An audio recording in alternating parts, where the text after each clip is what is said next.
श्रीमन्महागणाधिपतये नमः। श्री सरस्वत्यै नमः। श्री गुरुचरणारविन्दाभ्यां नमः।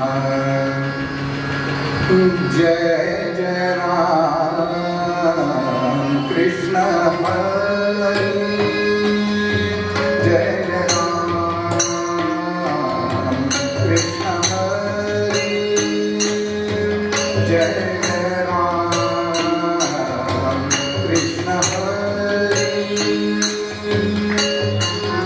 वक्रतुंड महाकाय कोटिसूर्य समप्रभ निर्विघ्नं कुरु मे देव सर्वकार्येषु सर्वदा। कृष्ण हरि। जय जय राम कृष्ण हरि।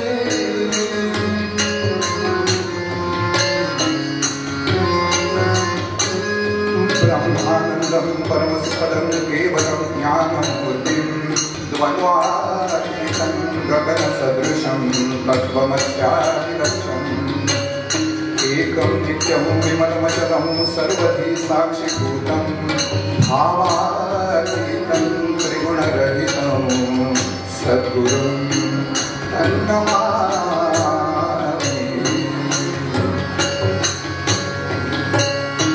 कृष्ण हरि राजा राम जय जय राम कृष्ण हरि।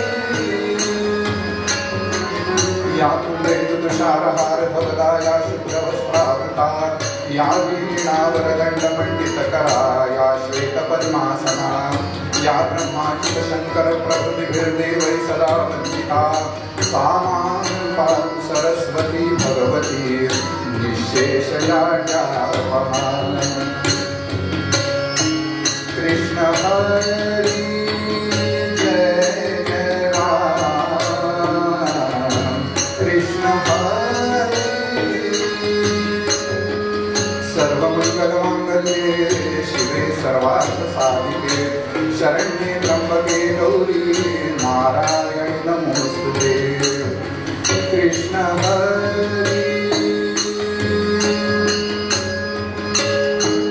आपदामपहर्तारं दातारं सर्वसम्पदां लोकाग्रामं श्रीरामं भूयो भूयो नमाम्यहम्।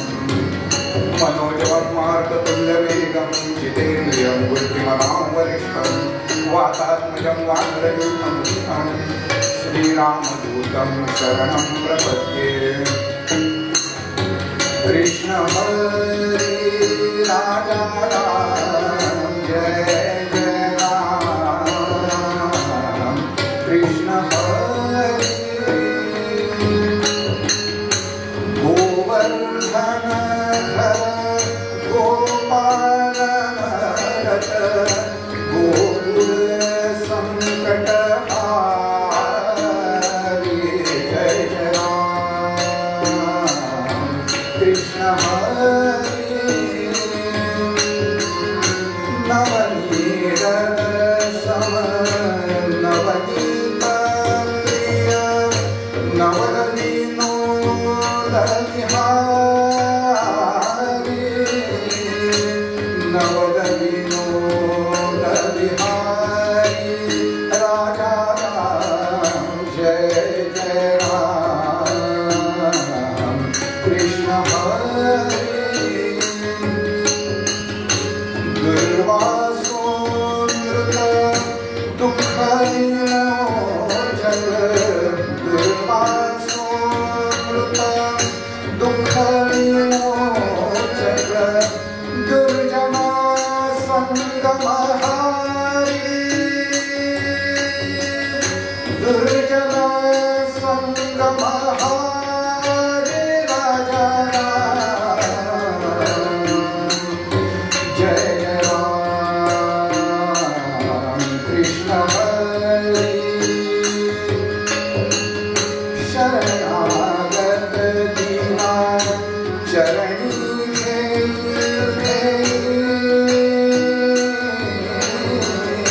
शरणागत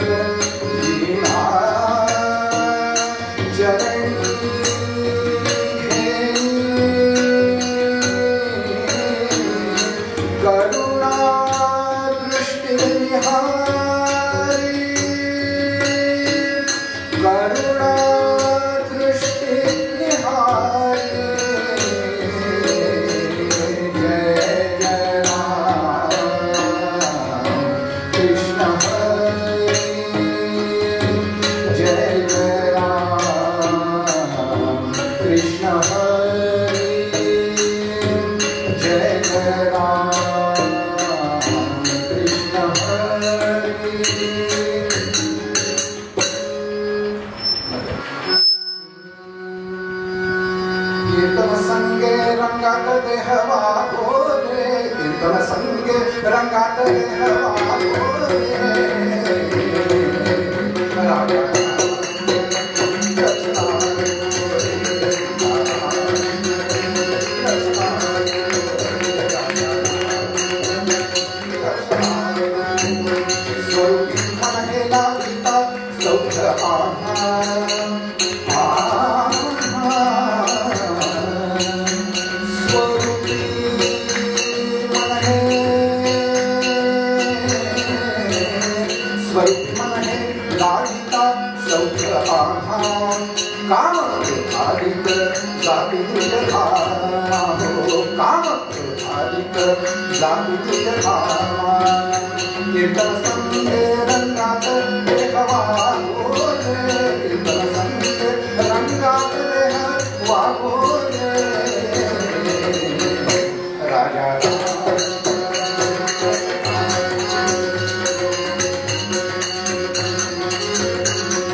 व्यासादिक मुनिवरे गायला व्यासादिक मुनिवरे गायला संत महंते पावन केला संत महंते पावन केला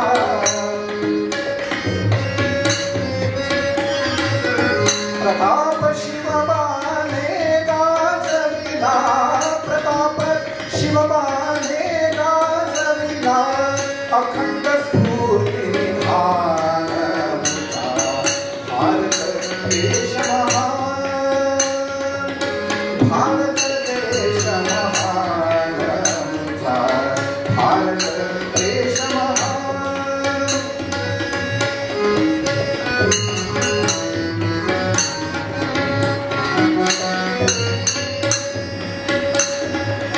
चिंतनी इतिहासाच्या दिसती असंख्य नरवीरांच्या ज्योती चिंतनी इतिहासाच्या दिसती असंख्य नरवीरांच्या ज्योती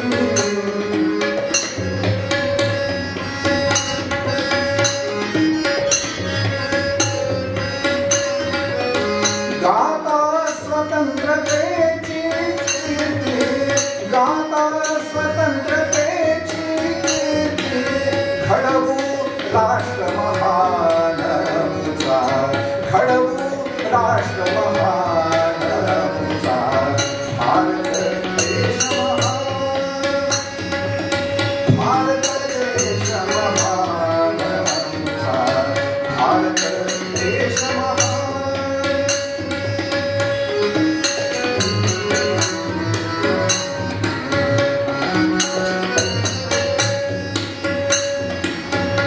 धर्मासाठी जीवन जगणे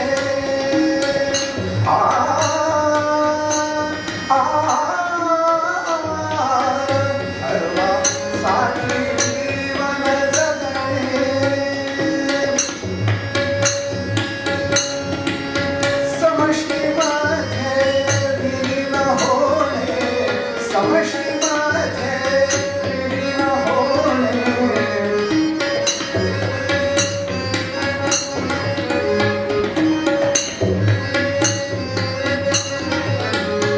सीमोल्लंघन दुसरे कसले सीमोल्लंघन दुसरे कसले यासाठी बलिदान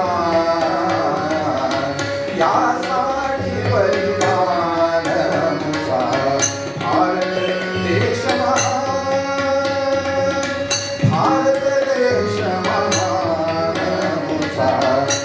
भारत देश महान भारत देश महान भारत देश महान भारत माता की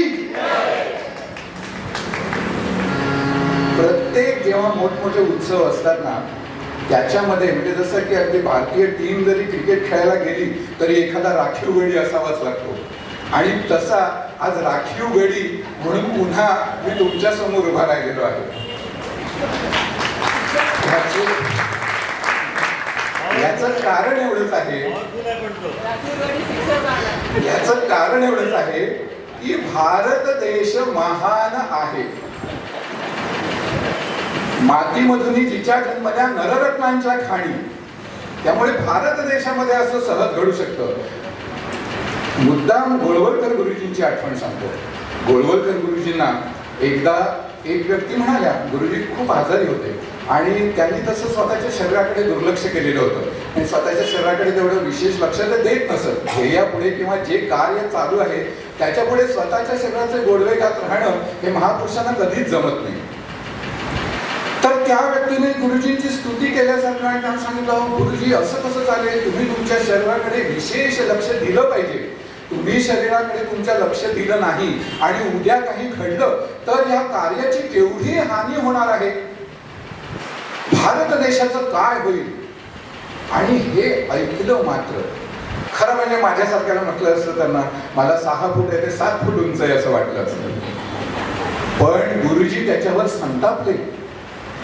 गुरुजी म्हणाले तुम्हाला काय वाटलं भारत माता ही बहुप्रसव आहे मातीमधून जिच्या जन्मल्या नररत्नांच्या खाणी, अशी एका पाठोपाठ एक नररत्नांची खाण जी जन्माला घालू शकते, तिला तुम्ही काय कमी समजताय? एक गोळवलकर गेला म्हणून काय झालं? पुंडलिक हरी श्री ज्ञानदेव तुकाराम पंढरीनाथ महाराज की. भारत देश महान, अमुचा भारत देश महान. बुवांच्या म्हणून काही सवयी असतात आणि बुवा लोकांनी सुद्धा त्या मुद्दाम अशा सोडू नयेत. त्याप्रमाणे हा जो पूर्वपत्याला घेतलेले जे पद आहे ते एकदा सगळ्यांनी तुम्ही माझ्या मागून म्हणा, मी सांगतो. भारत देश महान, अमुचा भारत देश महान. स्फूर्ती देती हेच आमचे राम कृष्ण हनुमान. भारत देश महान. व्यासादिक मुनिवरे गायला, संत महंते पावन केला. प्रताप शिवबाने गाजविला, अखंड स्फूर्ती विधान. भारत देश महान. चिंतन इतिहासाच्या दिसती, असंख्य नरवीरांच्या ज्योती.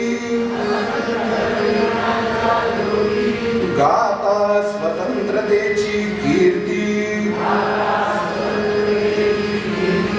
घडवू राष्ट्र महान. भारत देश महान, अमुचा भारत देश महान. धर्मासाठी जीवन जगणे, समष्टीमध्ये विलीन होणे. सीमोल्लंघन दुसरे कसले, यासाठी बलिदान.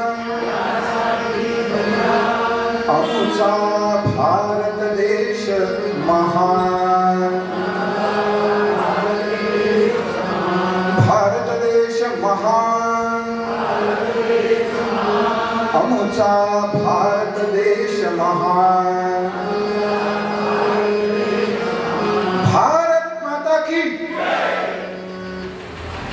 माझ्यापेक्षा वयाने बरीच मोठी मंडळी इथे आहेत आणि बाकीची सगळी जण आहेत ती चेहऱ्यावरून तरी मला खूप वाचन केलेली वाटत आहे. म्हणजे बहुतेकांना चष्मे आहेतच, म्हणजे वाचन करतो त्याला चष्मा लागतो असं म्हणतात. तर मला सांगा बरं, तुमच्या वाचनात कुठे आलंय का की कुणी कधी अमेरिका माता की जय म्हटलंय? कधी ऐकलं जपानी माता की जय? कधी ऐकलं रशिया माता की जय? कधी तुम्ही ऐकलं? नाही ना. पण संपूर्ण जगाने हजारो वर्षांपासून काय ऐकलं? भारत माता की. संपूर्ण जगाने हा घोष ऐकला. आपल्या भारतीयांचं वैशिष्ट्य हे आहे, भारत देश महान. का बरं महान? भारत देश का महान आहे? हेच त्याचं कारण आहे की जगाच्या पाठीवरती केवळ आणि केवळ हा एकच देश असा आहे की ज्या देशातली जनता आपल्या देशाला माता स्वरूपामध्ये मानते. आणि म्हणून भारत माता असं आपण म्हणतो. संस्कृत शब्द आहेत ना, त्या प्रत्येक संस्कृत शब्दाला विशिष्ट अर्थ हा आहेच आहे. भारत असली त्याची फोड केली तर भा याचा अर्थ तेज, चैतन्य. भा म्हणजे काय? तेज, चैतन्य. आणि रत असणं म्हणजे रममाण असणं. आता मी जे काही सांगतो ते तुम्ही हा हा हो असं सगळं करताय ना, याचं कारण तुम्ही त्याच्यात रत झालेला आहात. माझ्या बोलण्यात तुम्ही रत झालात. तसं जो तेजामध्ये चैतन्यामध्ये रत आहे, ज्या देशातली जनता या चैतन्यामध्ये तेजामध्ये रत आहे त्या देशाला भारत असं म्हणतात. आणि म्हणून स्वामी विवेकानंद म्हणायचे की वयम अमृतस्य पुत्र, आम्ही अमृताचे पुत्र आहोत. आम्ही कोणी लेचे पेचे किंवा दुबळे दिसत असलो तरी नाही आहोत, आम्ही अमृताचे पुत्र आहोत. पुन्हा पुन्हा आम्ही जन्म घेऊ, पुन्हा पुन्हा आम्ही जन्म घेऊ आणि हे मातृभूमी तुला या दास्यत्व शृंखलेतून आम्ही पुन्हा पुन्हा बाहेर काढू. आणि यासाठी आम्हाला स्फूर्ती देणारे कोण आहेत? स्फूर्ती देती हेच आम्हाला कोण? राम, कृष्ण आणि हनुमान. अमेरिकेचा राष्ट्राध्यक्ष बराक ओबामा झाले तेव्हा पत्रकारांनी त्यांना विचारलं की तुमचं स्फूर्ती निधान काय आहे, तुम्हाला कशा चैतन्य मिळतं, स्फूर्ती मिळते? त्यांनी खिशातून एक छोटीशी मूर्ती काढली आणि ती मूर्ती कोणाची होती? ती मूर्ती होती हनुमंताची. महारुद्र हनुमान की, महाबली हनुमान की. ती छोटीशी मूर्ती. आता बराक ओबामा म्हणजे वडील मुस्लिम, आई ख्रिश्चन, आणि त्यांनी उपासना आराधना किंवा मला स्फूर्ती देणारा कोण आहे? हे हनुमंत आहे म्हणावं. काय आश्चर्याची गोष्ट आहे. पण असं आश्चर्य आपल्या देशाच्या बाबतीत अनेक वेळा घडलेलं आहे. आपल्याकडे अनेक वेळा याचं घडलेलं आहे. याचं कारणही तसंच आहे की आपण आपल्या देशाची म्हणून जीवनमूल्य काही मानलेली आहे. काय बरं आपल्या देशाचं जीवनमूल्य आहे?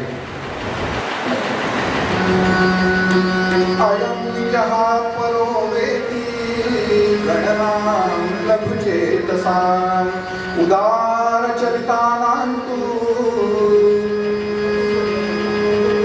मोठ्याने म्हणा, मला माहिती आहे तुम्हाला पाठ आहे. उदार चरितानांतु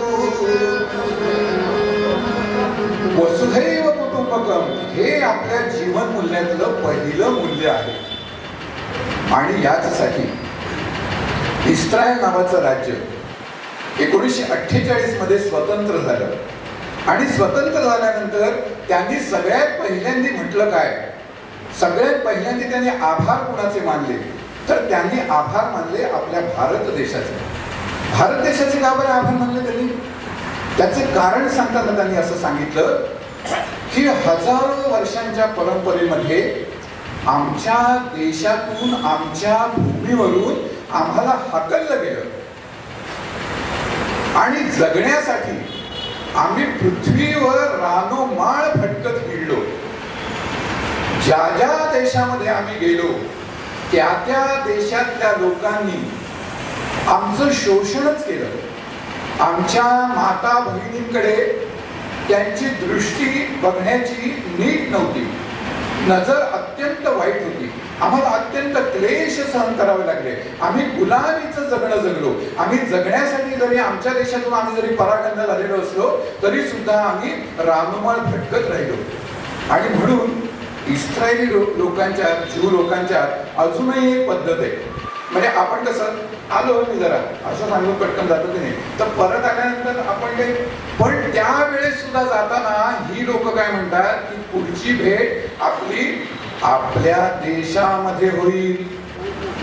म्हणजे आता आपण म्हणतो 2 मिनिटात मी आलो तरी सुद्धा जाताना 2 मिनिटांनी आपण आपल्या देशात भेटू, अशी त्यांच्याकडे प्रचलित म्हण होऊन गेलेली होती.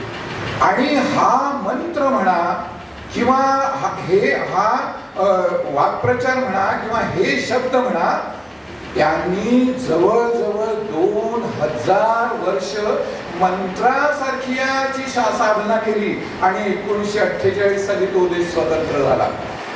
स्वतंत्र झाल्यानंतर त्यांनी भारतभूच्या लोकांचे आभार एवढ्यासाठी मानले की या आणि याच देशामध्ये आमच्या माता भगिनींना आणि आम्हाला सगळ्यांना वसुधैव कुटुंबकम, आम्ही एकाच कुटुंबातले नागरिक आहोत, याप्रमाणे वागणूक मिळाली.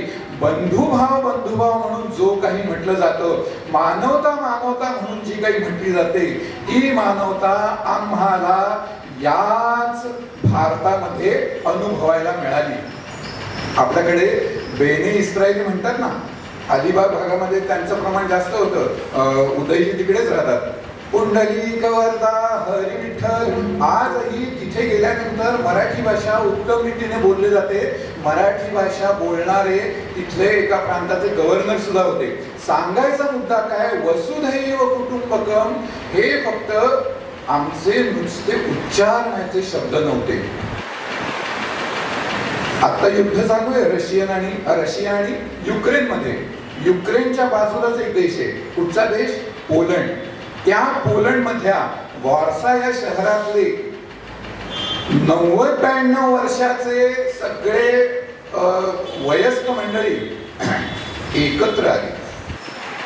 एकत्र येऊन त्यांनी त्यांच्या देशाच्या प्रमुखांना काय सांगितलं की आम्हाला विलवडे या गावाचं, जे कोल्हापूरच्या जवळचं गाव आहे, इथले जे छत्रपती आहेत त्यांचा आणि राजस्थान मधल्या बोलताना मी एकदम नाव विसरलो, त्यांच्या दोघांचा आम्हाला सत्कार करायचा आहे. तर वारसाचे पंतप्रधान एकदम असे अवाक झाले.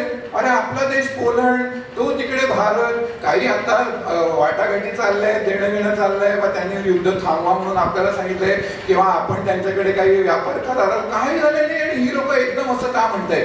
त्याच्याबद्दल त्या लोकांनी सांगितलं की जेव्हा 1942 सालचं दुसरं महायुद्ध झालं, त्या महायुद्धामध्ये आम्ही परागंदा झालो, त्यावेळेस आमची राहण्याची व्यवस्था करावी असं आम्ही ब्रिटनला सांगितलं आणि ब्रिटिशांनी भारतामध्ये आमची राहण्याची व्यवस्था केली. भारतातल्या या 2 संस्थानांनी आमची अतिशय व्यवस्थित, आमचं सगळं व्यवस्थित होईल असं बघितलं आणि विलवडे नावाचं तो विशेष एक नगर स्थापन केलं गेलं. आता सगळे तिकडे वारसामधले म्हणजे पोलंड मधले नागरिक पोलीस तिकडे निघून गेले, पण इथे आता आपली मंडळी जाऊन निवास करतायत. म्हणजे अजूनही ते गाव आहे आणि म्हणून आपल्या संभाजी छत्रपतींचा आणि तिथल्या नरेशांचा त्यांनी सत्कार केला. ही घटना होती 22 जुलैची 1922 मधली. सांगायचा मुद्दा असा, का बरं त्यांनी सत्कार केला? ते म्हणाले आम्ही आता वयोवृद्ध झालो, त्यावेळेस आम्ही अगदी 7-8 वर्षाचे होतो आणि आम्हाला तिकडे अत्यंत व्यवस्थित जगलो. ऐशारामात जगलो नाही म्हटलेलं, आम्ही सन्मानाने जगलो, आम्ही आत्मविश्वासाने जगलो असं त्यांनी म्हटलेलं आहे. आपण ऐशारामने त्याला उपलब्ध करून दिला. जो कष्ट करेल तो खाईल, हीच आपली पण संस्कृती आहे. जगाला आपण तेच शिकवलेलं आहे. त्यांचा सत्कार झाला. म्हणजे पुन्हा दुसरं उदाहरण सांगितलं मी, कोणतं? वसुधैव कुटुंबकम. आपल्या भारत देश महान असण्याचं सर्वोच्च न्यायालयाने म्हटलेलं आहे की हिंदू ही हा धर्म नसून ती जगण्याची एक पद्धती आहे, ती जीवन पद्धती आहे. त्या जीवन पद्धतीतलं एक मूल्य काय आहे तर वसुधैव कुटुंबकम. वसुंधरा ही कुटुंबवही भारत भूचे विशाल चिंतन हिंदू जीवन दर्शन साऱ्या मानवतेला करील पान.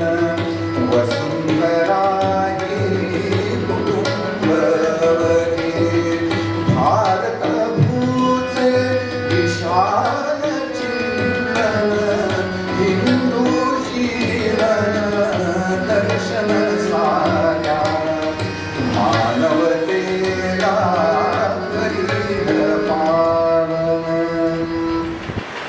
अशी आपली हिंदुत्वाची हिंदूंची म्हणजेच भारतीयांची जीवन पद्धती वसुधैव कुटुंबकम. दुसरं आपलं मूल्य काय होतं? कृण्वन्तो विश्वमार्यं कृण्वन्तो विश्वमार्यं कृण्वन्तो विश्वमार्यं. म्हणजे काय? संपूर्ण जगाला आर्य करायचं आहे. आर्य करायचं म्हणजे काय करायचं? आर्य करायचं म्हणजे काय करायचं? ते ख्रिस्ती मिशनरी म्हणतात ना, संपूर्ण जगाला आम्हाला ख्रिश्चन करायचंय. ते मुसलमान लोक म्हणतात ना, सगळ्या जगाला आम्हाला मुसलमान करायचंय.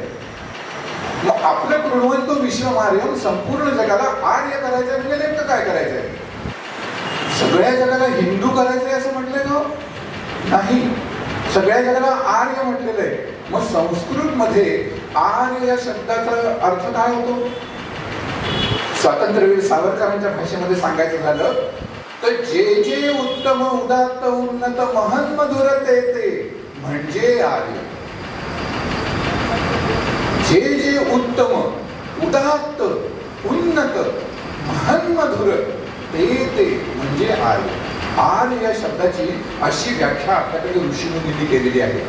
मग सगळ्या जगाला आपल्याला आर्य करायचं याचा अर्थ काय की सगळ्या जगाला आपल्याला योग्य काय अयोग्य काय ते शिकवायचंय. आणि हे आपल्या ऋषीमुनींनी हजारो वर्षांच्या परंपरेत केलं. आणि म्हणून अजूनही कंबोडिया काय, थायलंड काय, हे सगळे पूर्वेचे देश आहेत, तिकडे आपली संस्कृती पोचली गेली. ह्याचं पण काहीतरी कारण असेल की नाही? परवाच्या दिवशी मी म्हटलं होतं की पुन्हा एकदा म्हणतो, विदेशी मानव जब रहता था पशु जैसा जंगल में, सांस्कृतिक और समर्थ जीवन था अपने संभल में, इस समाज को दिया मनुज ने जगत गुरु का स्थान, इस समाज को दिया मनुज ने जगत गुरु का स्थान. या समाजाला जगद्गुरूचं स्थान आपलं आपण नाही घेतलेलं. आपला आपण घेतो तेव्हा मग वेगळं. मंगळागौरीच्या खेळामध्ये एक खेळ आहे ना काहीतरी, अशा उंच उड्या मारायच्या आणि म्हणायचं तुझी आई मोठी का माझी आई मोठी. बरोबर आहे ना? आहे ना असा खेळ? तुम्ही हो पण म्हणत नाही आहात, नाही पण म्हणत नाही आहात, आहे ना? हा. तर त्याच्यामध्ये म्हणजे काय की एक गंमत, पण त्याच्यात सुद्धा हा भाव नसायचा की मीच सगळ्यात श्रेष्ठ, असं नसायचं. तुझी आई मोठी का माझी आई मोठी, आणि दोघांची आई मोठी हा भाव नकळत त्याच्यामध्ये असायचा. म्हणजे माझ्यासारखा 6 फूट सुद्धा उंच मारताना त्याची एवढी साहजिकच 6 फुटापेक्षा जास्त उंच होणार, आणि एखादा 4 फुटाचा असेल तर त्याची उंची 4 फुटापेक्षा जास्त होणार, फार तर 6 फूट होणार नाही. पण तरी सुद्धा आई कोणाची मोठी? दोघांची आई मोठी. नकळत संस्कार, नकळत असे संस्कार. आपल्याकडे आता नवरात्रामध्ये हत्ती मांडायचा मध्ये, आणि त्याला आम्ही बोलणा म्हणतो, काही ठिकाणी हातगा म्हणतात. त्याच्यामध्ये एक सुंदर गाणं आहे, हरीच्या नैवेद्याला केली जिलबी बिखरली, हरीच्या नैवेद्याला केली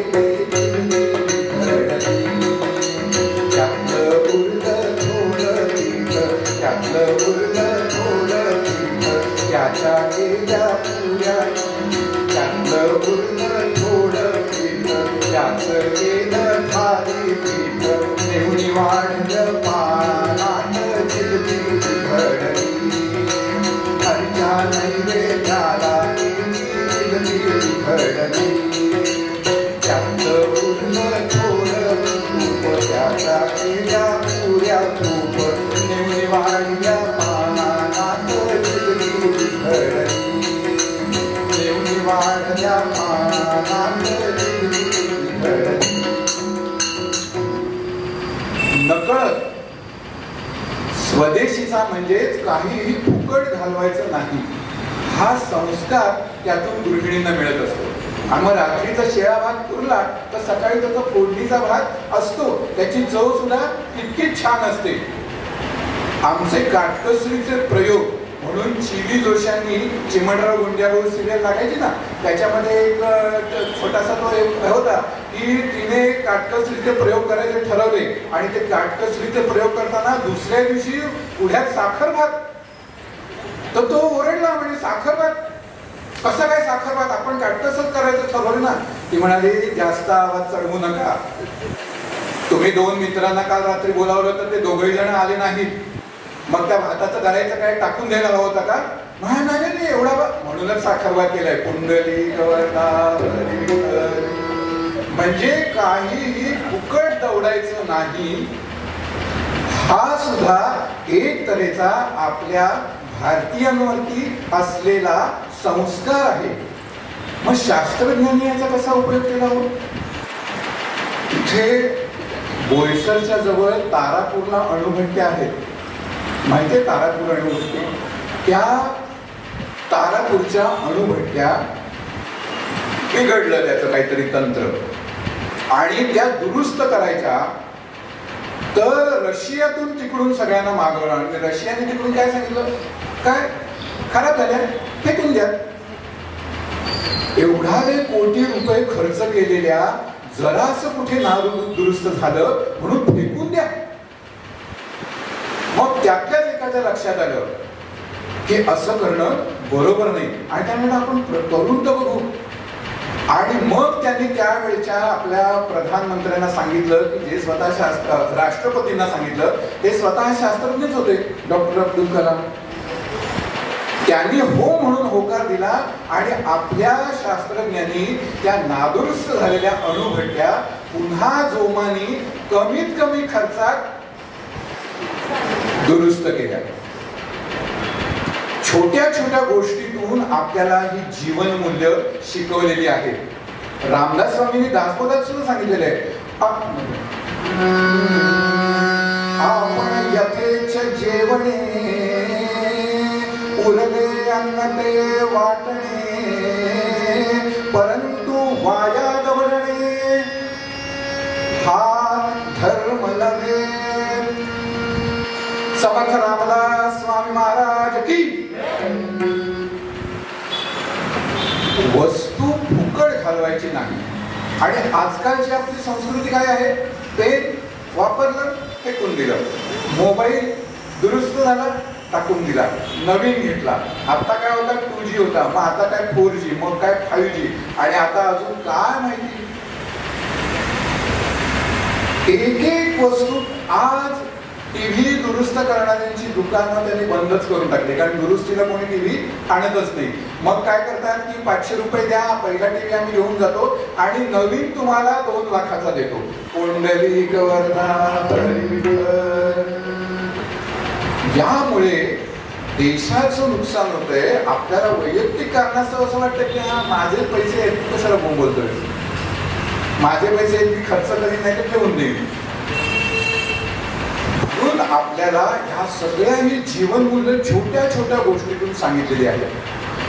तिसरं अजून एक आपलं जीवनमूल्य आहे की जे आपण परवाच्या दिवशी सांगितलं की कोर्टाचा सीन असतो, त्या कोर्टाच्या सीन मध्ये न्यायमूर्ती बसलेले असतात, त्यांच्या मागे महात्मा गांधींचा खेळायला टाकलेला फोटो असतो आणि त्याच्यावर लिहिलेलं असतं सत्यमेव जयते.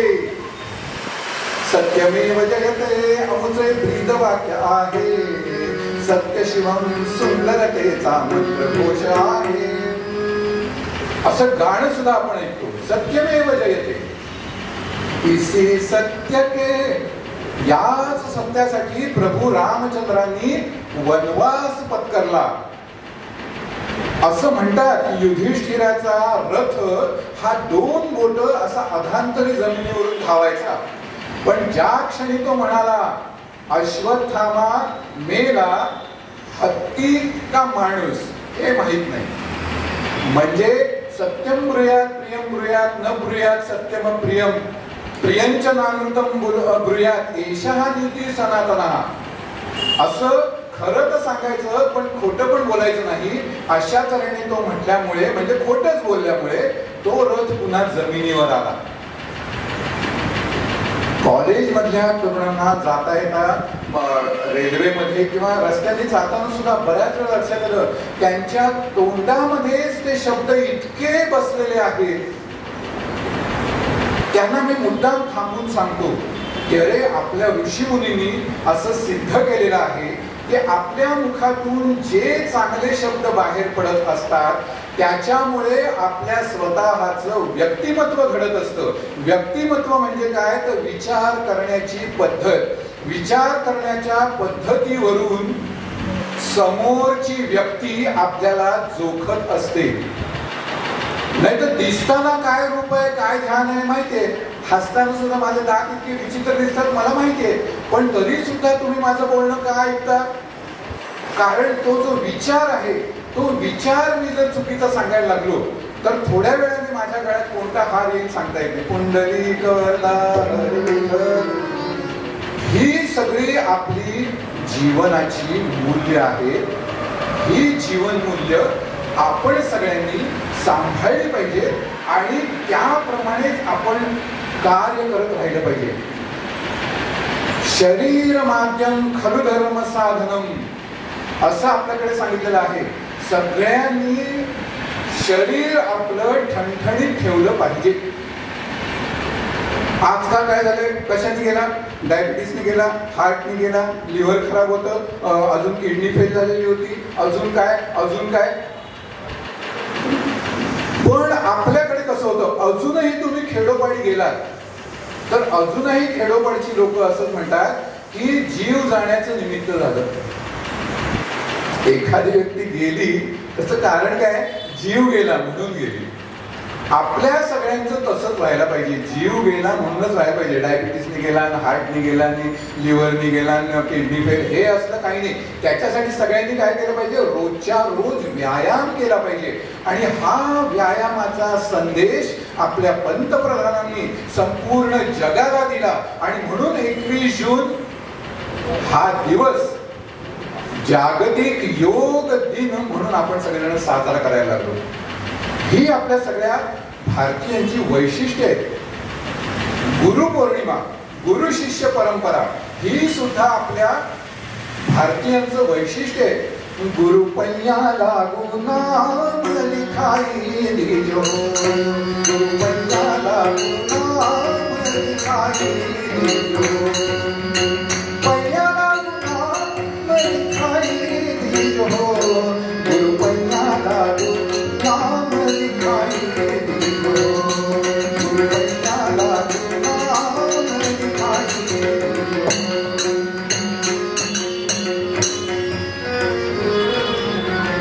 गुरु शिष्य परंपरा हजारो वर्षांच्या परंपरेतली गुरु शिष्य परंपरा.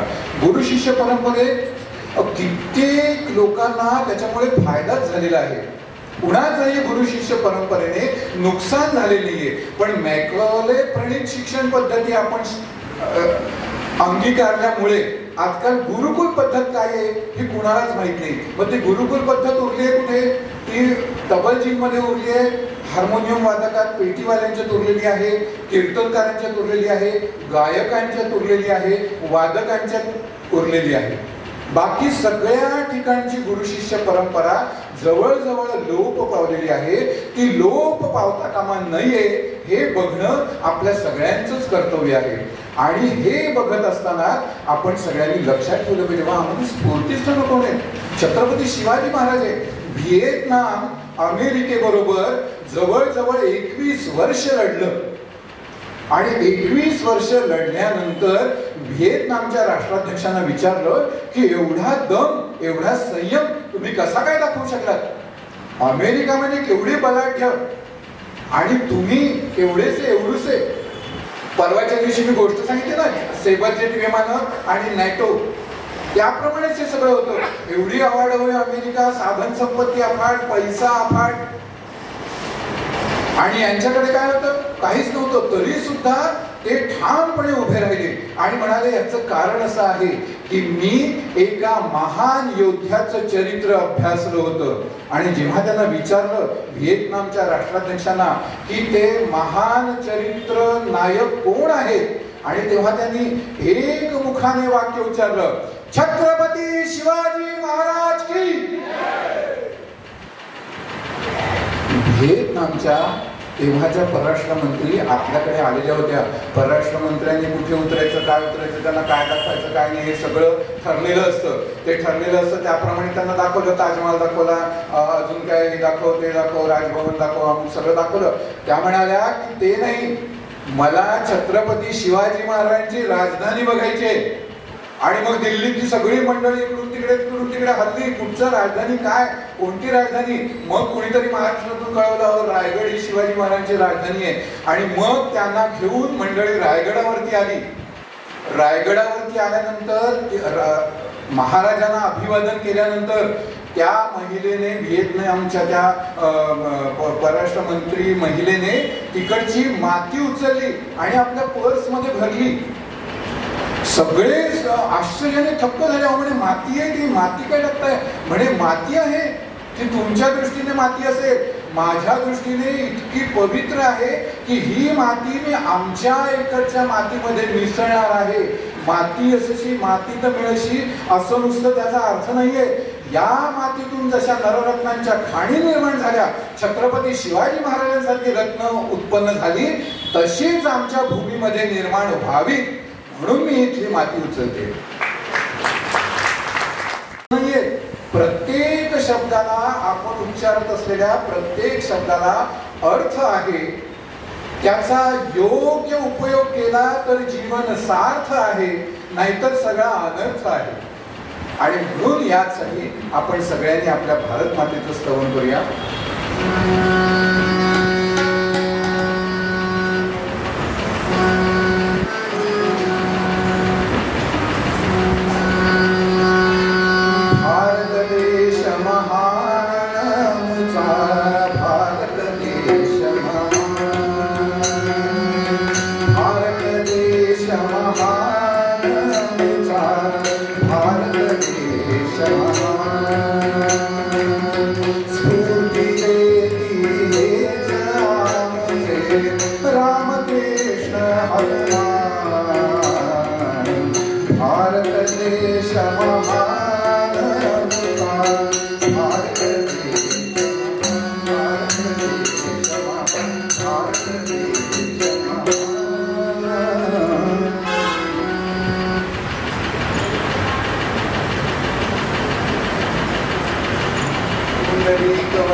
आपल्याला माहिती आहे, चंद्रशेखर अभ्यंकर यांच्याच कीर्तनामध्ये केवळ भारत मातेचा गजर होतो.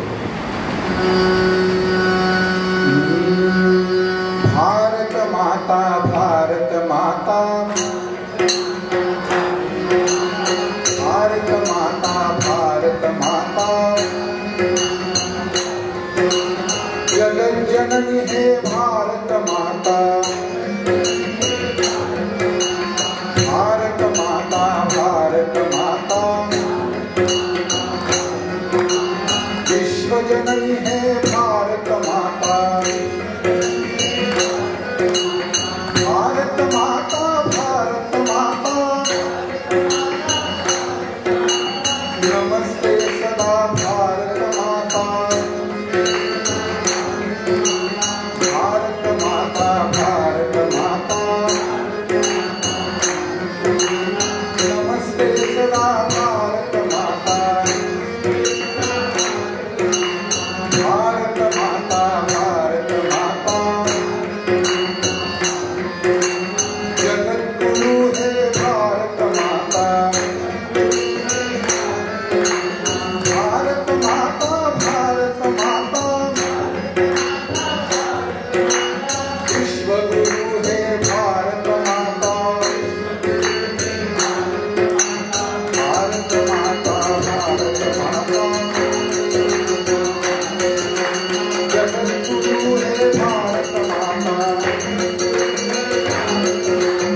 माता की, गंगा माता की, गो माता की, तुलसी माता की, जय जय रघुवीर समर्थ।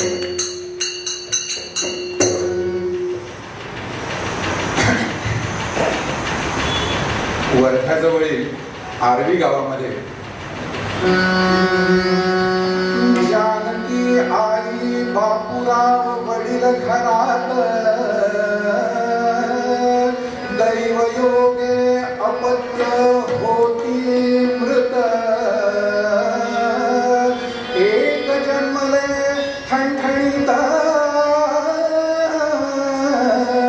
नाव ठेविले दत्तोपंत, पुंडलिक वरदा हरिठल श्री ज्ञानदेव तुकाराम पंढरीनाथ महाराज की। बापूराव ठेंगडी आणि जानकीबाई। बापूराव हे व्यवसायाने वकील होते। आर्वेमधलं अत्यंत प्रतिष्ठित घराणं आणि त्या घराण्यामध्ये 10 नोव्हेंबर 1920 या दिवशी एका मुलाचा जन्म झाला।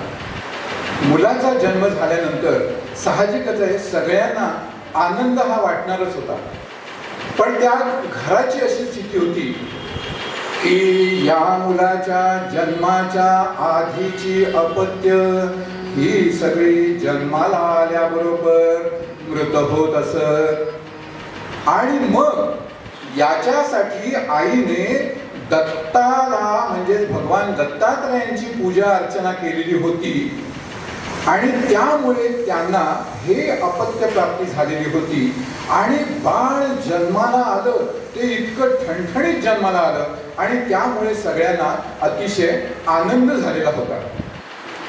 हा बाळ जन्माला आल्यानंतर त्याच्या पाठीवरती 2-2 वर्षाच्या अंतराने त्याला अजून एक भाऊ झाला आणि अजून एक बहीण देखील झाली आणि अशा तऱ्हेने घरामध्ये गोकुळ नांदायला लागलं। आणि या गोकुळ नांदत असताना तरी सुद्धा आई वडिलांना चिंता। आता चिंता असण्याचं काय कारण होतं? सगळी छान मुलं खेळायची, सगळ्याबरोबर गोकुळात सगळं मस्ती करायची, सगळ्यांना त्रास द्यायची, सगळं लहान मुलं काय करत नाही ती ही सगळीच करायची। पण आई वडिलांना तरी सुद्धा वाईट वाटत होतं या गोष्टीचं की 4 वर्षाचा होऊन सुद्धा दत्तोपंताच्या तोंडातून एकही शब्द बाहेर पडलेला नव्हता।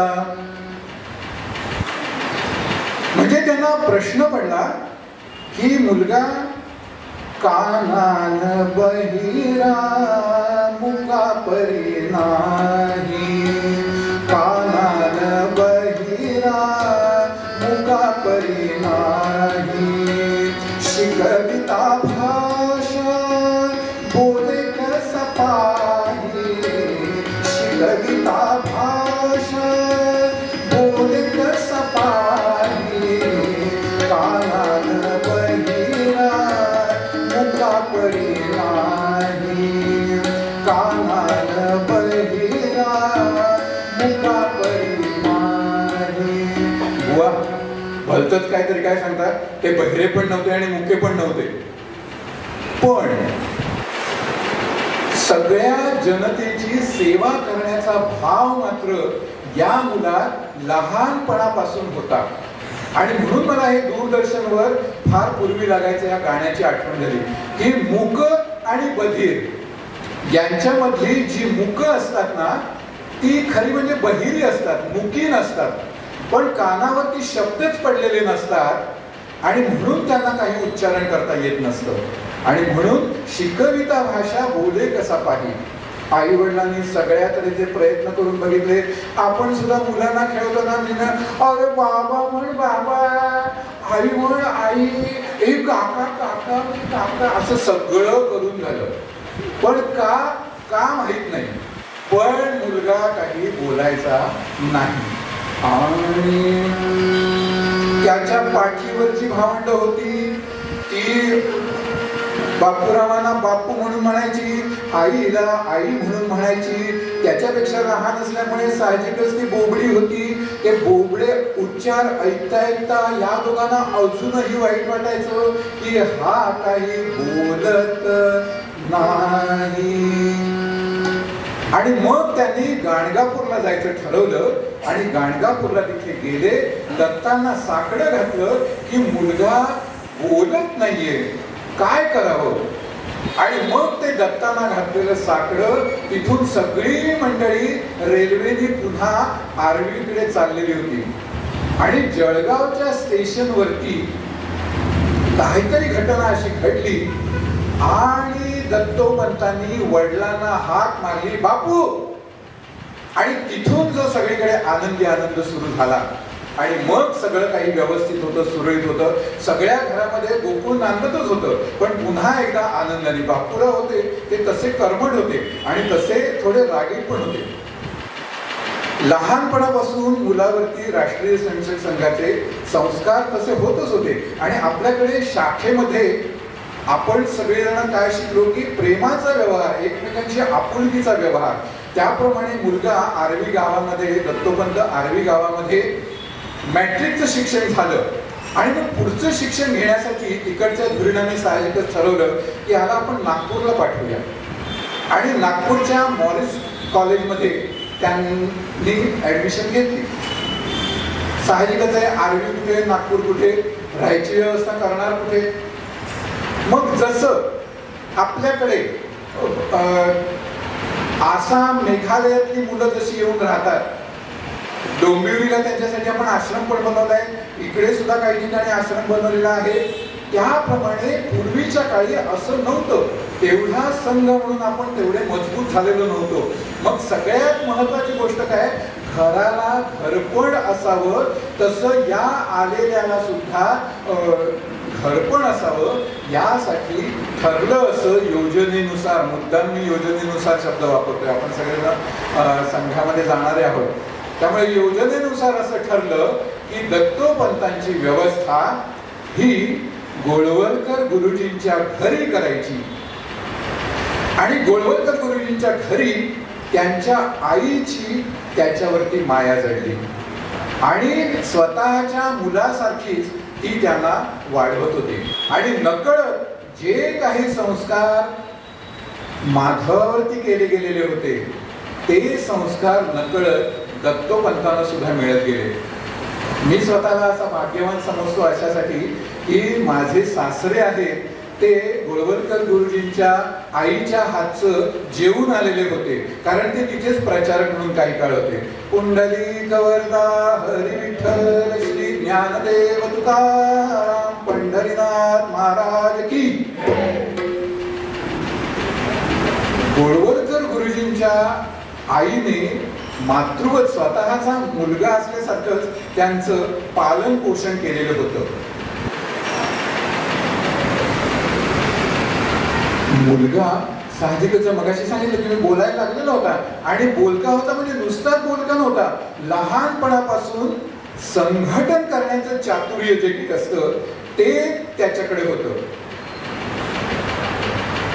मना मनातील दुआ साधण्या संघटना हे एकच साधन, हे त्याला लहानपणापासूनच माहीत झालेलं होतं.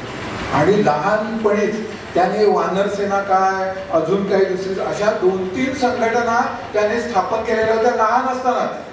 म्हणजे संघटन म्हणून जे काही तुम्ही म्हणता ते टनभर सुद्धा माहीत नसताना त्यांनी हे एवढं सगळं मणभर सुद्धा माहीत नसताना टनभर असं सगळं काम केलेलं होतं. त्यामुळे उपजतच त्याची ही जी वृत्ती होती संघटन सगळ्यांचं करण्याची, सगळ्यांना एकत्र घेऊन काम करायचं, सगळ्यांना एकत्र घ्यायचं, त्यांचा विचार विनिमय घ्यायचा, त्यातून पुढे काम पुढे करत राहायचं. अशा तऱ्हेने त्याला एक ती सवय लागली होती. संघाच्या मुशीतून घडल्यामुळे संघामधून सुद्धा हाच संस्कार होता. संघाची शाखा चुकलेली नव्हती. आणि मॅट्रिकचं शिक्षण झाल्यानंतर पुढचं शिक्षण झाल्यानंतर साहजिकच आहे याने प्रचारक निघावं असं स्वाभाविकच संघाच्या योजनेतून ठरलं गेलं. आता ठरलं तर गेलं, पण हा तेव्हा 1920 साली जन्म झालेला होता. संघाच्या योजनेत जरी काम करतो वगैरे सगळं असलं तरी सुद्धा या देशाला स्वातंत्र्य हे मिळालंच पाहिजे आणि स्वातंत्र्य मिळवण्यासाठी मी स्वतः प्रयत्न केलाच पाहिजे असं या दत्तोपंताला लहानपणापासून वाटत होतं. आणि त्याचा परिणाम असा झाला, देशाचे स्वातंत्र्य मिळविण्या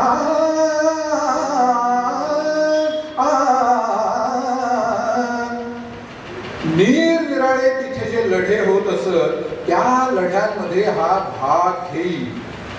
लहान मुलगा, लहान असतानाची गोष्ट सांगतोय, जरा मी पुढे गेलो होतो तो परत जरा मागे आलोय. तर लहानपणी त्याने आंदोलनामध्ये भाग घेतला, अभ्यास केला नाही म्हणून वडिलांनी त्याला यथेच्छ चोप दिला. बघा, बऱ्याच वेळा आपण वडील मंडळी म्हणजे मोठी मंडळी काय करत असतो ना, लहान मुलांचा कान पिळत असतो. का? तर त्याने आपण काहीतरी काम सांगितलेलं असतं आणि त्याने नाही म्हटलेलं असतं आणि आपण त्याचा कान पिळतो आणि म्हणतो पुन्हा नाही म्हणशील. आता सांगा त्याने काय उत्तर द्यावं? पुन्हा नाही म्हणशील? नाही म्हणता येईल का त्याला? नाही. आणि हो म्हणू शकतो का? नाही. ठीक आहे, असे आपण पालक असतो. पुंडलिक वरदा हरी विठ्ठल. तर वडिलांनी त्याला चोप दिला, पण तरी सुद्धा वडिलांचा मार खाल्ला त्याने. आणि पुन्हा जे दुसरं आंदोलन होतं 4 दिवसानंतर, त्या आंदोलनामध्ये पुन्हा दत्तोपंत सगळ्यांच्या पुढे हजर. पुन्हा वडिलांनी रागे भरले, पुन्हा वडिलांनी जायचं नाही म्हणून सांगितलं. अभ्यास सोडून नको ती थेर करण्याचं काही कारण नाहीये असं पुन्हा एकदा त्याला ओरडले. पण तरी सुद्धा मूळ स्वभाव जाईना.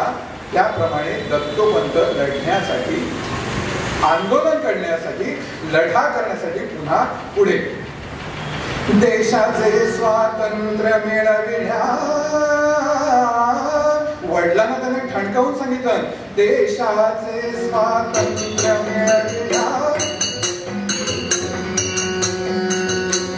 देशाचे स्वातंत्र्य मिळविण्या आंदोलन करणार, देशाचे स्वातंत्र्य मिळविण्या आंदोलन करणार.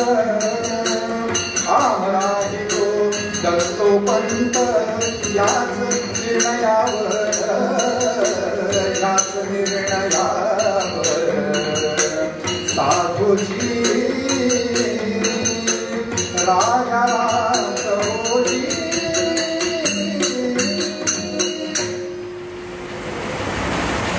आपल्या निर्णयावरती ठाम.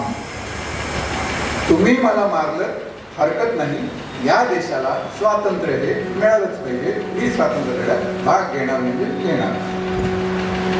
त्याप्रमाणे त्याच्यानंतर नागपूरला आल्यामुळे आणि पुन्हा संघवाल्यांच्या ताब्यात असल्यामुळे वडिलांना धाकधूक परत होती, काय होईल कसं होईल, काय होईल कसं होईल. आणि शिक्षण पूर्ण झाल्यानंतर यांनी प्रचारक म्हणून जायचं ठरवल्यानंतर पुन्हा एकदा वडिलांचं पित्त खवळलं. पण वडिलांचं पित्त खवळल्यानंतर त्यांनी प्रचारक म्हणून जाण्याचा ठामपणे विरोध केला.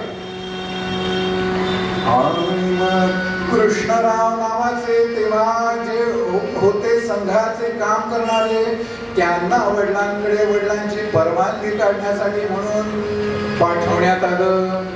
कृष्णरावांचा आणि बापूरावांचा संवाद झाला. बापूरावांनी त्यांना बरेच प्रश्न विचारले.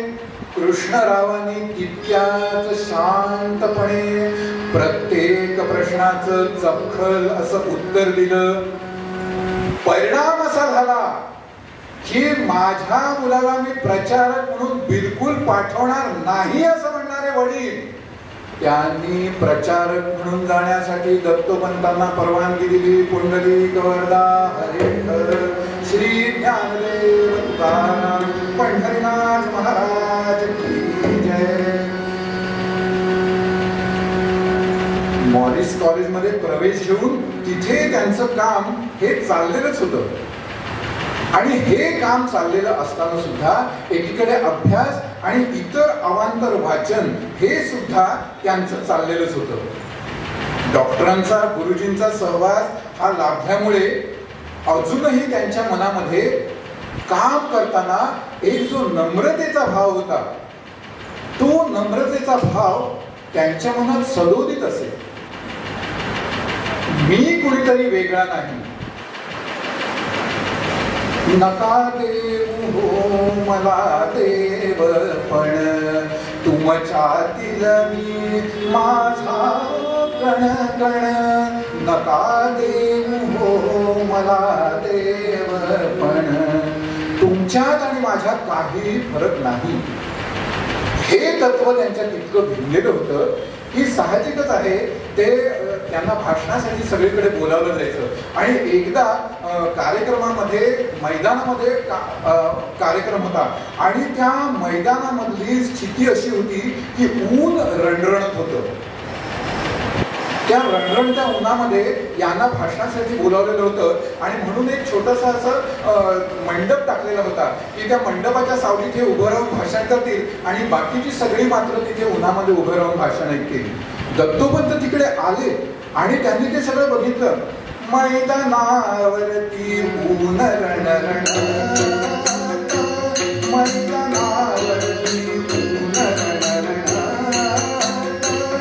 नाराही इथे सावलीत, नाराही इथे सावलीत, उतरवा मंडपा ह्या त्वरित,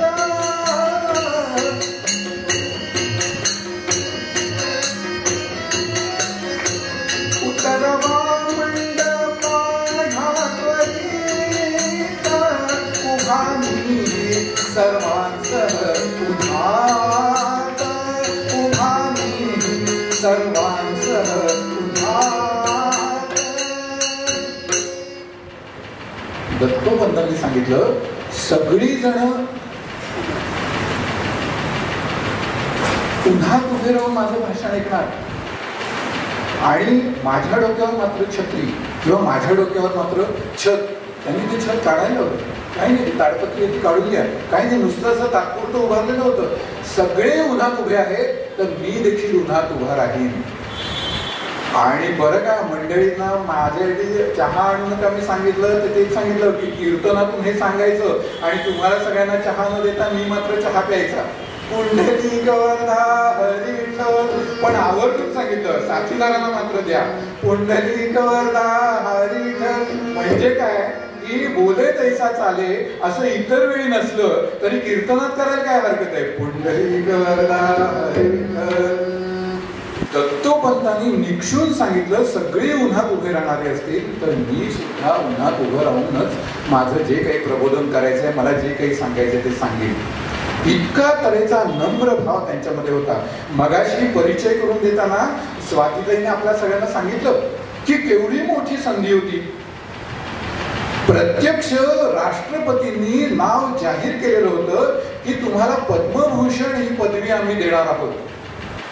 पण त्यांनी निक्षून सांगितलं इतका संघ शरण भाव की भारतरत्न हा किताब, भारतरत्न हा सर्वोच्च किताब जोपर्यंत डॉक्टर केशव बळीराम हेडगेवार आणि परमपूजनीय माधव सदाशिव गोळवलकर या दोघांना दिला जात नाही तोपर्यंत मी कोणताही शासकीय पुरस्कार स्वीकारणार नाही. पण आपण सगळ्यांनी मात्र त्यांना निश्चितच पदवी दिलेली आहे. विचार महर्षी असं आपण त्यांना म्हटलेलं आहे. या तऱ्हेने अत्यंत नम्र भाव त्यांच्याकडे होता. अधिष्ठानं तथा कर्ता करणं च पृथक्विधं विविधाश्च पृथक् चेष्टा दैवं चैवात्र पंचमम्. या भगवद्गीतेच्या श्लोकावरती दत्तोपंतांची ठाम निष्ठा होती. कोणतंही काम उभं करायचं झालं स्वातंत्र्य आहे चळवळीचे, जो जे करील तयाचे, परंतु तेथे भगवंताचे अधिष्ठान पाहिजे. हे जसं म्हटलेलं होतं समर्थ रामदास स्वामींनी, सामर्थ्य आहे चळवळीचे, माफ करा, स्वातंत्र्य नव्हे, सामर्थ्य आहे चळवळीचे, जो जे करील तयाचे, म्हणून केलंच पाहिजे, आधी केलेची पाहिजे. याप्रमाणे या कोणतीही गोष्ट करायची झाली तर त्याला 5 अनुकूल घटना असाव्या लागतात. त्या 5 अनुकूल घटनांपैकी सगळ्यात महत्वाचं काय? शरीर. सगळ्यात महत्वाचं काय? शरीर. म्हणून संघाच्या शाखेमध्ये शरीर मजबूत व्हावं आणि शरीराबरोबर मन देखील मजबूत व्हावं, याच्यासाठीचे कार्यक्रम सगळे आखलेले असतात. मन, बुद्धी, चित्त, अहंकार हे सगळे जे चतुष्टय आहे त्याच्यातला अहंकार उफाळू नये याच्यासाठीचे सुद्धा कार्यक्रम या 1 तासाच्या शाखेमध्ये गुंफलेले असतात. दत्तोबंधांचा या श्लोकावर ठाम विश्वास होता, तो याचसाठी होता, पाही भौतिक देह हा सुदृढसा, ते तो अधिष्ठान रे. देहाचं अधिष्ठान सर्वात प्रथम आहे. करता तो अभिमान, तेवी 11 जी इंद्रिये ती बरे. 11 इंद्रिय म्हणजे काय? 5 ज्ञानेंद्रिय, 5 कर्मेंद्रिय आणि मन. सगळी 10च्या 10 इंद्रिय अनुकूल आहेत, पण मनातच नसेल तर करणार काय? आपल्याकडे नेहमी म्हण आहे ना, मनात हरी घरच्या घरी, अशी म्हण आहे की नाही आपल्याकडे, मनात हरी घरच्या घरी. मनात फार तुकाराम महाराजांनी एकदा एकाला सांगितलं की अरे चल रे वारीला, वारीचं समाधान काय असतं एकदा त्याचा अनुभव तरी घे. तो म्हणाला नाही. तुकाराम महाराज पुढच्या वर्षी पुन्हा गेले. असं 7-8 वर्ष सातत्याने सुरू होतं आणि सातत्याने असं सुरू असताना तुकाराम महाराजांनी एकदा तो नाही म्हटल्यानंतर त्याने त्याचा जो खांब होता घराचा त्याला घट्ट मिठी मारली आणि अरे सोड मला, सोड सोड सोड सोड, अरे सोड मला, कशाला धरलंय, सोड सोड सोड. तो तुम्हाला कुणी धरले? तुम्ही खांबाला धरलंय. तुकाराम महाराज म्हणाले मला हेच तुला सांगायचंय, तू का त्या संसाराला धरून राहिलायस, तो सोड, त्याच्याशिवाय तरणोपाय नाही. त्याप्रमाणे आपल्या सगळ्यांना मन आणि 10 इंद्रिय नुसती असून मनात पाहिजे. आणि म्हणून मनाला सुद्धा त्यांनी म्हटलं की तेवी 11 जी इंद्रिये ती बरे, तैषा भिन्न अशा क्रिया सकलही. पुन्हा तेच, मनात खूप करायचं आहे पण जाग्यावरून हल्ला नाही. त्या पारशी भाषेत एक म्हण आहे, काका कौन जेवण त्यो. काका कुठे आहे? जागच्या जागी. थोड्या वेळ मंडळी जाऊन आली तिकडून, काका कुठे? काका काही इथेच आहे. परत जाऊन आली तिकडे, काका कोण जेवण त्यो आहे तिथेच आहे. म्हणजे संस्कृत मध्ये सुद्धा एक सुभाषित आहे. सुभाषित काय आहे की मुंगी स्वतःच्या पावलांनी चालत चालत ही शतयोजने पार करून जाते, पण गरुड जो आहे त्याने मनात आणून नुसती भरारी घेतली तरी तो हजारो योजने पुढे जाणार आहे. पण मनात आणलंच नाही तर त्याच्यामुळे काय होणार आहे? त्याच्यामुळे काही होणार नाहीये. आणि दत्तोपंत त्यांच्या बौद्धिकामधून एक गोष्ट देखील सांगत असत. गोष्ट काय होती? गोष्ट अशी होती की एकदा या थंडीच्या दिवसामध्ये एक अळी आपल्या त्या छोट्याशा राहण्याच्या जागेतून बाहेर पडली आणि फांदीच्या दिशेने तिने चढायला सुरुवात केली झाडावर. वरून एक पोपट बघत होता. तो पोपट म्हणाला, अगं अळी तू कुठे चालली आहेस? ती अळी काही बोलली नाही, ती आपली वरती चढत राहिली. पुन्हा त्याने विचारला, अगं कुठे चालली आहेस तू?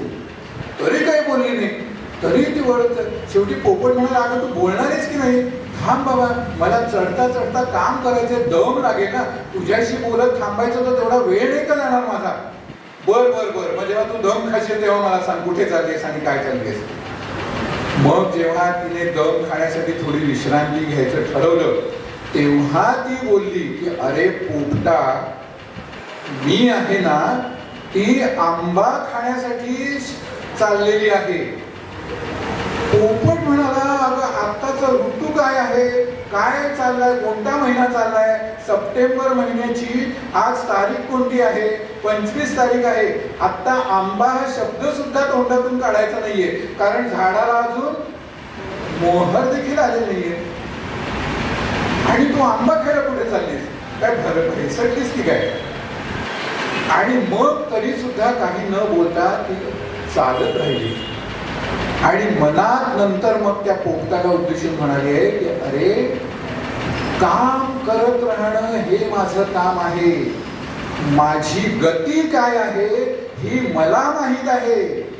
माझ्या गतीने मी आत्ता चालायला सुरुवात केली की जेव्हा खरोखर मोहर येऊन त्याला कैरी लागेल, ती कैरी मोठी होईल, मग ती पिकेल, तोपर्यंत मी त्याच्याकडे निश्चितच पोहोचेल. कारण त्यावेळेस सगळ्यांना असं विचारलं जायचं ना की तुम्ही संघाचे स्वयंसेवक परम वैभवम नेतुमेतत् स्वराष्ट्रम, परम वैभवम नेतुमेतत् स्वराष्ट्रम. या देशाला जगाच्या सर्वोच्च शिखरावर वैभव संपन्न अवस्थेमध्ये भारत मातेला विश्वगुरु म्हणून विराजमान करण्यासाठी कसला विश्वगुरु, कसला काय, अजून तुम्ही इथे जात, आत्ता कुठे तुम्ही स्वतंत्र झालात असं म्हणायचे. त्याच्यावरचं दत्तोपंतांचं हे उत्तर होतं. ते म्हणायचे की त्या आंबा खाण्याच्या दृष्टीने त्या आंब्याच्या जवळ मी पोचेन तेव्हा पोचेन, पण आतापासून मी जर प्रयत्न केला नाही तर प्रत्यक्ष जेव्हा आंबा तिथे पिकेल तेव्हा त्याच्यापर्यंत पोहोचण्यासाठी मीच असणार नाही. आणि म्हणून डॉक्टर हेडगेवार सुद्धा म्हणाले 1940 साली की आज संपूर्ण देशाचं हे रूप मी बघतो आहे. तेव्हा किती माणसं होती हो, प्रत्येक प्रांतातून फार तर एक जण होता, पण संघटित देशाचं स्वरूप मी बघतो आहे या म्हणण्याला तेव्हा केवढा अर्थ होता. कारण ते शब्द ज्यांच्या कर्णकुटीतून मनावर कोरले गेले त्या सगळ्यांनी आज ही वैभव संपन्न अवस्था प्राप्त केलेली आहे. आज आपण अभिमानाने म्हणू शकतो की आज सर्वोच्च स्थानावरच्या कित्येक व्यक्ती या आपल्या संस्कारामधून निर्माण झालेल्या आहेत. ह्याच्या मागे या सगळ्यांनी अशी त्या अळीच्या पावलाने हळूहळू चालत केलेली प्रगती आहे. जेव्हा फळ चाखायची वेळ आलेली आहे तेव्हा या व्यक्ती आपल्यात नाहीयेत. आज या सगळ्या फोटो रूपाने इथे उपलब्ध आहेत. मग आपलं काम नेमकं काय आहे? दत्तोपंत म्हणायचे आपलं काम हे आहे की या पूर्वसुरींनी केलं जे कार्य आहे ते कार्य पुढच्या पिढीकडे जसंच्या तसं शुद्ध स्वरूपात पोचवणं हे आपल्या पिढीचं काम आहे. आणि म्हणून मी परवाच्या दिवशी देखील म्हटलं की आपले केस पिकले असले तरी मन सगळ्यांनी आपली हिरवी ठेवा, कारण त्याच्यामुळे पुढच्या पिढीपर्यंत योग्य तो संदेश आपल्याला द्यायचा आहे. दत्तोपंत यांनी जेवढ्या म्हणून संस्था निर्माण केल्या त्या प्रत्येक संस्थेच्या प्रत्येक कार्यकर्त्याला ते हाच संदेश देत होते की तुझी संस्था मोठी होईल नाही होईल याचा विचार करू नको. कर्मण्येवाधिकारस्ते मा फलेषु कदाचन. फळाची अपेक्षा धरून कार्य करू नका. चरैवैती चरैवैती यही तो मंत्र है अपना. आणि सतत कार्य करत राहा.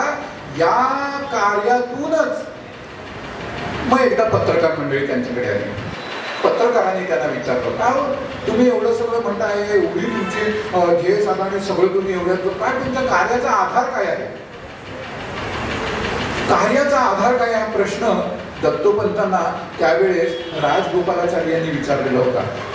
आणि त्यावेळेस क्षणभर दत्तोपंतांना काय उत्तर द्यावं हे सुचलं नाही. त्यांनी गुरुजींना सांगितलं की असं असं मला त्यांनी विचारलंय, मला प्रश्न पडला काय उत्तर द्यावं.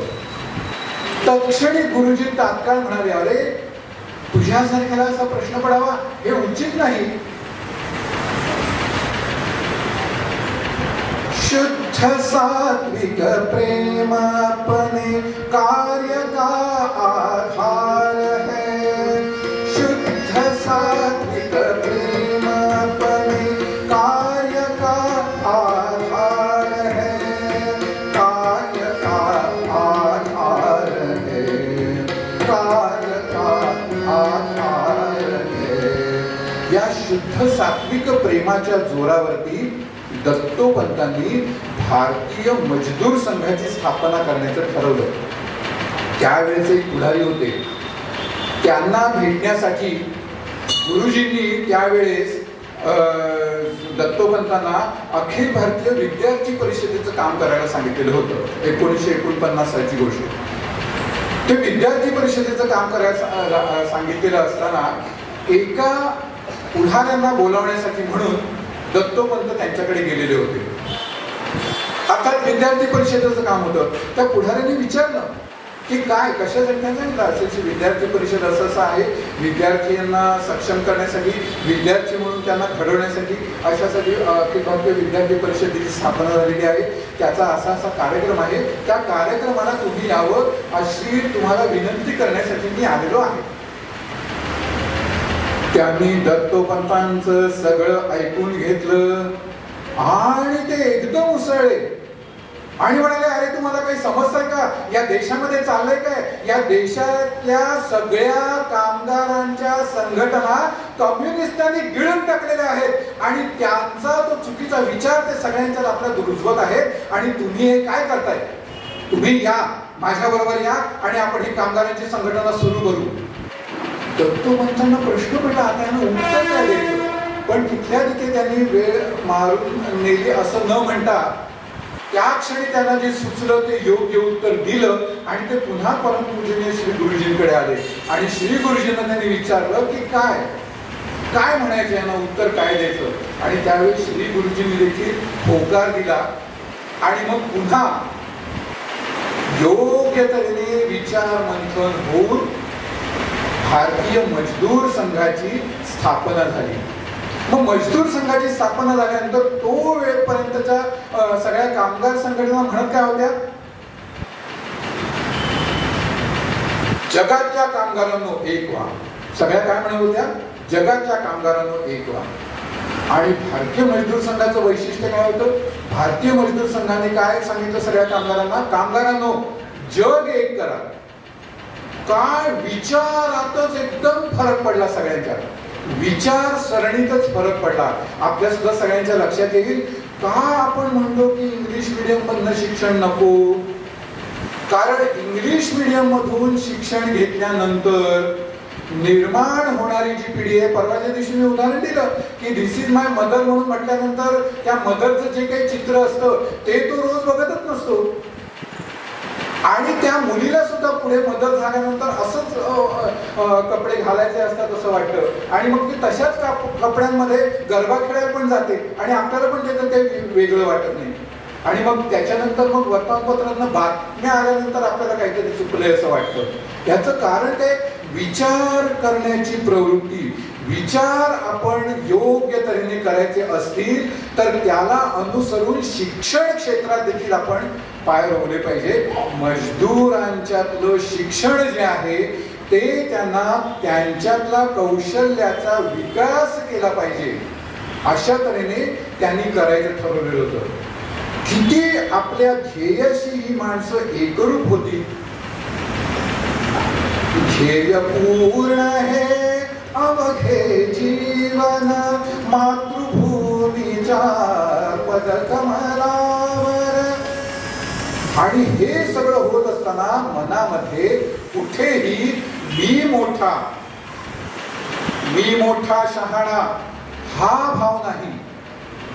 बाकीचे सगळे करे होते मी हेच कळे परंतु न कळे कोठी न मी कोण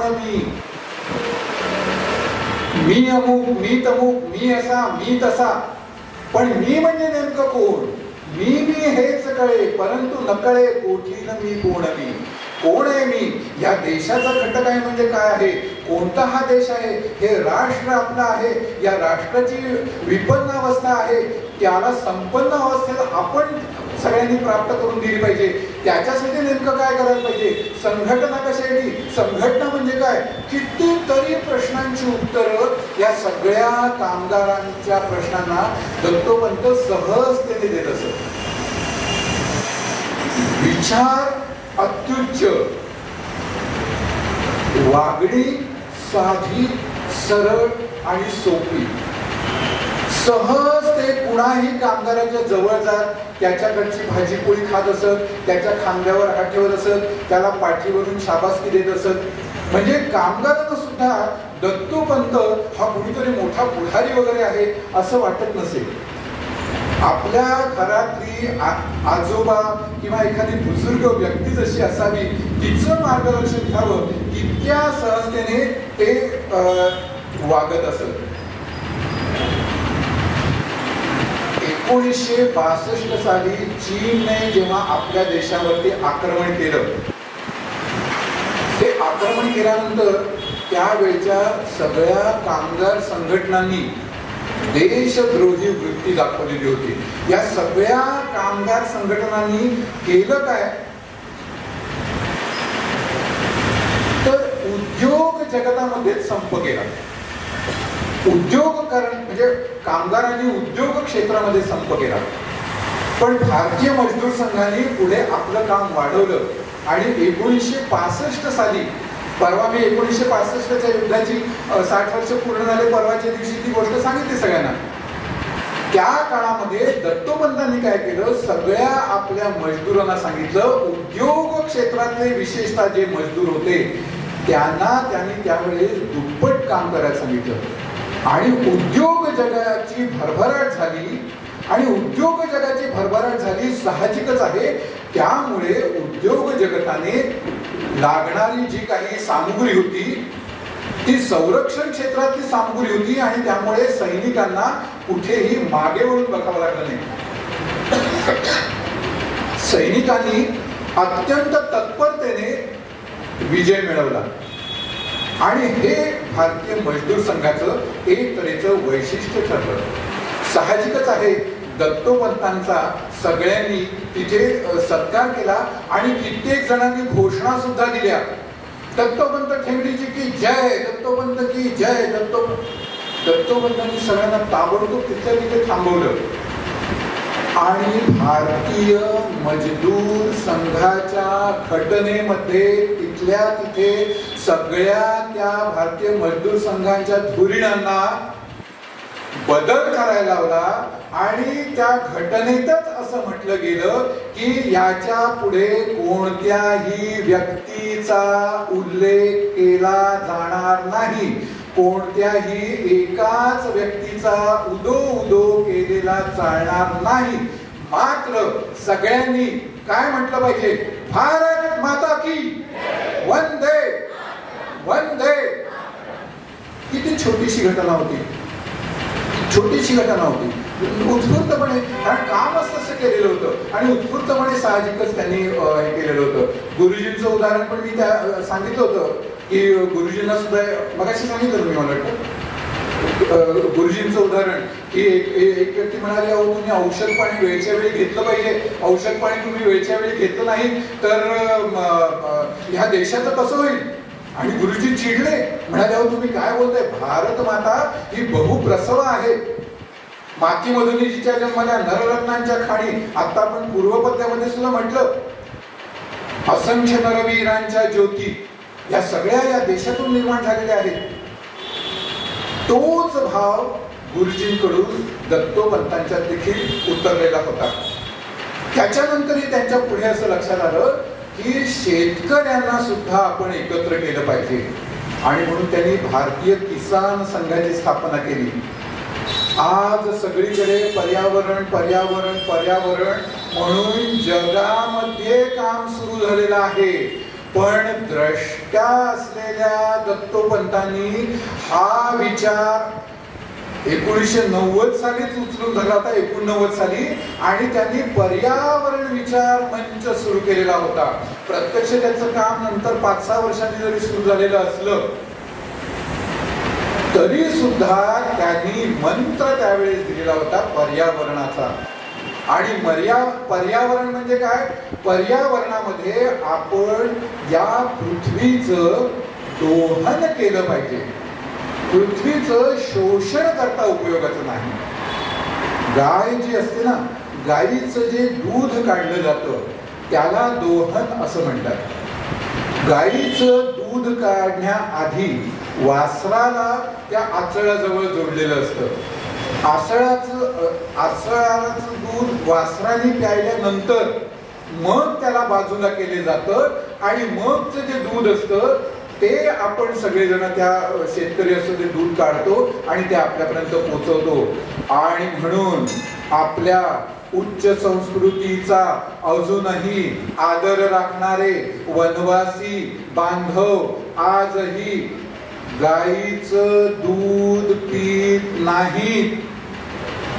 कारण त्यांचं म्हणणं असं आहे की ती वासराची मालमत्ता आहे, ती आमची मालमत्ता नाही. आणि आपण त्यांना अजूनही गांडोळ अशिक्षित अडाणी म्हणतो. म्हणून म्हटलेलं आहे की भाव नेमका त्याच्या मागे काय आहे त्याच्यावरून तुम्ही काय विचार करता त्याच्यावर अवलंबून असतं. दत्तोपंतांनी हे सगळं लक्षात घेतलं. भारतीय किसान संघाची स्थापना केली, पर्यावरण मंचाची स्थापना केली. त्या पर्यावरण मंचाच्या माध्यमातूनच आज सगळ्यांना आपल्याला सांगितलं जातंय की जितकं कमीत कमी प्लॅस्टिक वापरता येईल तितकं कमीत कमी प्लॅस्टिक आपण सगळ्यांनी वापरलं पाहिजे. आणि म्हणून एक ही मन की प्यास हमारी मुख में वही है गान. स्वदेश का व्रत अपना कर हम देश की बदले शान. स्वदेश का व्रत अपना कर हम देश की बदले शान. स्वदेश का व्रत अपना कर हम देश की बदले शान.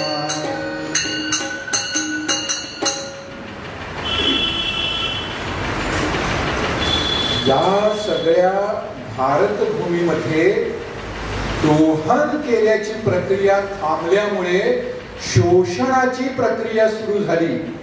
ही शोषणाची प्रक्रिया एका लहान मुलीला त्याचे दुष्परिणाम भोगायला लागले आणि त्या लहान मुलीने तिथल्या तिथे पण केला की माझ्या संपूर्ण आयुष्यामध्ये मी कोणत्याही तऱ्हेचं सौंदर्य प्रसाधन वापरणार नाही. आणि असा पण केलेली तिने आपल्या आजूबाजूच्या सगळ्यांच्यात हा भाव पसरवला की त्याच भावनेने तिला इतकं मोठं केलेलं आहे की या भारतवर्षाची ती राष्ट्रपती आहे. पुंडलिक वरदा हरी विठ्ठल. पर्यावरण जागृती म्हणजे काय की याप्रमाणे पर्यावरणाची जागृती आपल्या सगळ्यांच्यातच यायला पाहिजे. आपली वेशभूषा कशी असली पाहिजे, आपली खानपान संस्कृती काय असली पाहिजे. आज कॉलेज विद्यार्थ्यांचं जेवण वडापाव खाल्ल्याशिवाय होतच नाही. आणि आपण मात्र वडाच्या भोवती फेऱ्या घालून वडापाव वडापाव वडापाव करत राहतो. ज्याच्यामुळे शरीरामध्ये चैतन्य निर्माण झालं पाहिजे असं चैतन्य चूर्ण खाण्याची काहींना इतकी सवय लागलेली आहे. आज कॉलेज विद्यार्थी ड्रग्सच्या विळख्यात सापडलेले आहेत. पंजाब मधल्या तरुणांच्यात हे प्रमाण इतकं वाढलेलं आहे की बॉलिवूडच्या एका दिग्दर्शकाने उडता पंजाब नावाचा चित्रपट त्याच्यावर केला.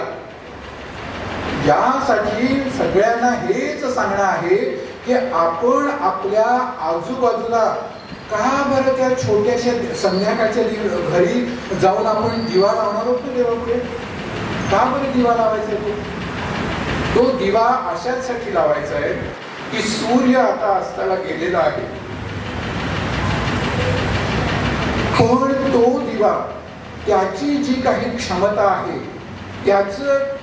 त्याची तेल साठवण्याची क्षमता आहे, त्याच्यातल्या वातीची जी क्षमता आहे त्याच्यानुरूप आपल्या आजूबाजूचा अंधकार नाहीसा करत असतो. तेच चैतन्य आपण आपल्यात उतरवलं पाहिजे आणि आपल्या आजूबाजूचं जीवन सुजलाम सुफलाम कसं करता येईल हे बघितलं पाहिजे. आपल्या आजूबाजूच्या मंडळींच्या मध्ये छोट्या छोट्या गोष्टी आहेत, या सातत्याने आपण सांगत राहिलं पाहिजे.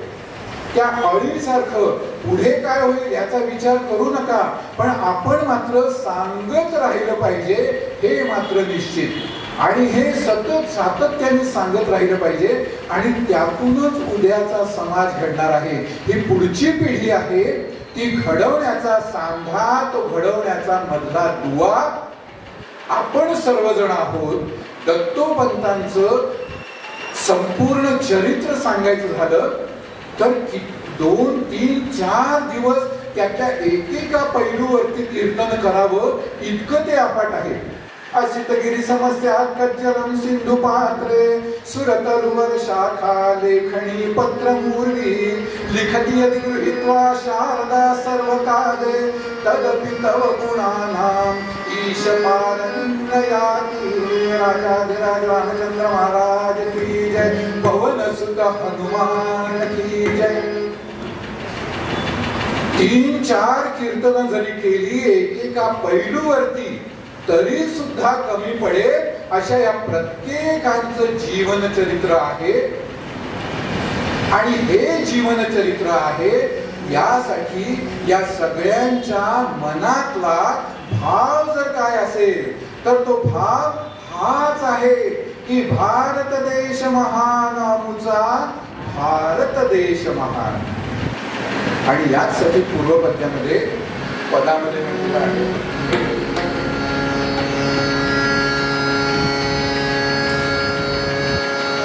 भारत देश महान आमुचा, भारत देश महान, भारत देश महान आमुचा, भारत देश महान, भारत देश महान, भारत देश महान.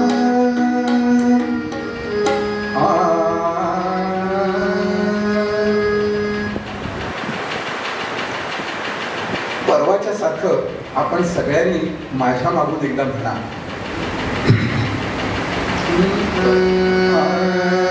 सत्यमेव जयते. हा जागृत भारताचा ध्वनी आहे. सर्वपंथ समभाव हा जागृत भारताचा मार्ग आहे. वसुधैव कुटुंबकम हा जागृत भारताचा वैश्विक कार्यक्रम आहे. सर्वे भवन्तु सुखिनः, सर्वे सन्तु निरामयः. ही जागृत भारताची आराधना आहे.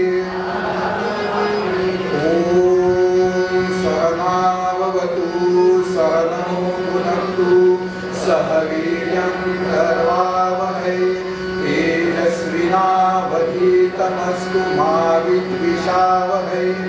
ओम शांती शांती शांती. हा जागृत भारताच्या जगण्याचा मार्ग आहे. जननी जन्मभूमिश्च स्वर्गादपि गरीयसी. हे जागृत भारताचे मातृभूमी प्रति समर्पण आहे. आणि हे सगळं आपण सारखं सारखं करत राहिले पाहिजे. याचसाठी आपण सगळ्यांनी एक ओम सहनावतु सहनौ भुनक्तु म्हणजे आपण सर्वांनी एक दिलाने एक मनाने एकत्र येऊन हे सगळं काम आपण सगळे मिळून करू असा त्या श्लोकाचा अर्थ आहे. भारताची या महारथाया सारे मिळून ओढूया, पायी गती आणि हाती शक्ती, हृदयी भक्ती जोडूया. तरच या कणाकणातून दिव्य तेज प्रकटेल आणि मग हे राष्ट्र पुन्हा विश्वात अजिंक्य ठरेल. तेची दान देगा देवा.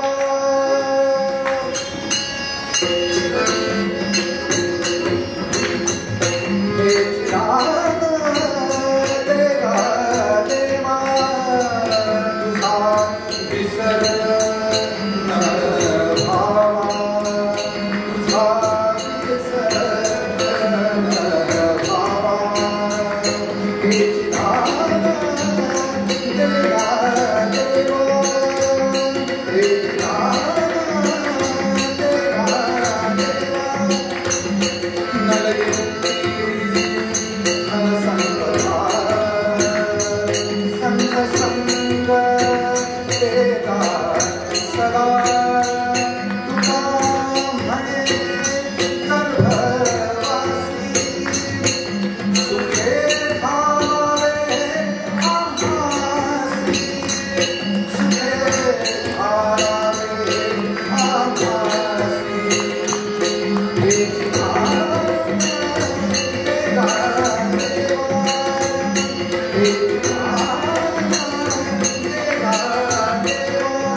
सदा सर्वदा योग तुझा घडावा, तुझे कारणी देह माझा पडावा.